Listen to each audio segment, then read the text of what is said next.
ബിസ്മില്ലാഹ് അൽഹംദുലില്ലാഹ് അസ്സലാത്തു വസ്സലാമു അലാ അഷ്റഫി റസൂലില്ലാഹ് വഅലാ ആലിഹി വസഹബിഹി വഅജ്മഈൻ അമ്മാ ബഅദ്. ബഹുമാനപ്പെട്ട ഉസ്താദുമാരെ, രക്ഷിതാക്കളെ, പ്രിയപ്പെട്ട സഹോദരങ്ങളെ, കൂട്ടുകാരെ, അസ്സലാമു അലൈക്കും വറഹ്മത്തുള്ളാഹി. പുണ്യങ്ങളുടെ പുതിയതായ മുഹമ്മദ് മുസ്തഫ സല്ലല്ലാഹു അലൈഹി വസല്ലം തങ്ങൾ എക്കാലത്തെയും പ്രതീക്ഷയാണ്.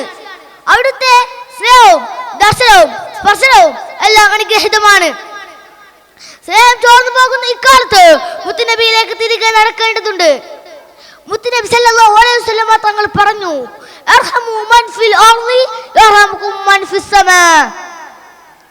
ഭൂമിയിലുള്ളവരോട് കരുണ കാണിക്കണം, എങ്കിലേ ആകാശത്തിന്റെ അധിപൻ നിങ്ങളോട് കരുണ ചെയ്യുകയുള്ളൂ. കുഞ്ഞുങ്ങൾക്ക് മുത്തം നൽകി നബി തിരുമേനി സ്നേഹത്തിന്റെ ബാലപാഠം നമുക്ക് പഠിപ്പിച്ചു തന്നു. പെൺകുട്ടികളോട് നീതി പുലർത്താൻ നിർദ്ദേശിച്ചു. മുതിർന്നവരെ ആദരിച്ച് സ്വർഗം നേടാൻ കൽപ്പിച്ചു. വൈയാത്രക്കാരനെയും അനാഥരെയും ചേർത്ത് നിർത്തി സർവരും ആതിരു സവിധത്തിൽ പരിഗണപ്പെട്ടു. മുത്തുനബി സല്ലല്ലാഹു അലൈഹി വസല്ലം തങ്ങൾ എല്ലാവരോടും സ്നേഹം പുലർത്തി. അനാവശ്യമായി പ്രകൃതിയെ നശിപ്പിക്കരുത്, മരങ്ങൾ മുറിച്ചു മാറ്റരുത്, ഉപദ്രവകാരികളല്ലാത്ത ജന്തുക്കളെ കൊന്നുകളയരുത്, കടിയുറുമ്പാണെങ്കിൽ പോലും തീ വെച്ച് നശിപ്പിക്കരുത്, മാതാവിന്റെ മുഖത്ത് നോക്കി ചേ എന്ന് പോലും പറയരുത്.